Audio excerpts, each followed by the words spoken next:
The squabbles in the ruling NRM party had been simmering for long, but eventually came to a fall a few weeks ago.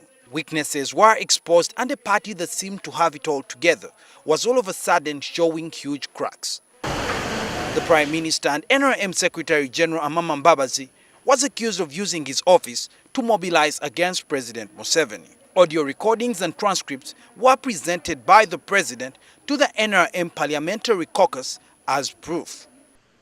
The impression that the opposition would use the current unrest within the party to their advantage has been shared, but Justice Forum President Asman Basalirwa says the conflict within NRM is not anything new.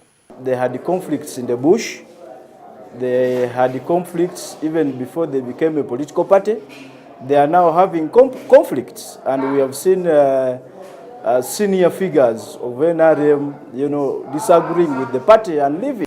There is also the thought that the developments in the NRM could spill over and wreak havoc for the whole country. The division is not only between Museveni and Mbabazi. The division is in the entire cabinet, it is in the parliament here, it is in the army, it is in the police. The consequences will affect not only them, but even us in the opposition. So I don't think it should really cause excitement. I don't think we should celebrate because of what is happening.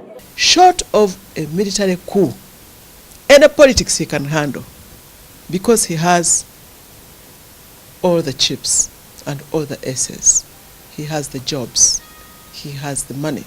Some opposition bigwigs say they will not allow events within the NRM to dictate their agenda. We must have laws, reforms, legal reforms, electoral reforms, constitutional reforms that make us have that. This should be an opportunity for us to rally masses to fight against impunity, which is very recurrent, which is very apparent in our country. And in my view, that should really be the way to go. Betty Olive Kamya, the president of the Uganda Federal Alliance, says the NRM can only be defeated by stripping the president of some of the powers he has constitutionally. If we collect 10% signatures of registered voters who support a petition to hold a referendum to amend the constitution to trim the powers of the president, that is a good start. At the moment, there is no telling the direction the current impasse in the party will take. For now, the NRM keeps a brave face, moving on with plans to send party members of parliament to their respective constituencies to lay ground for President Museveni's candidacy ahead of the 2016 presidential polls. Suhail Mugabi, NTV.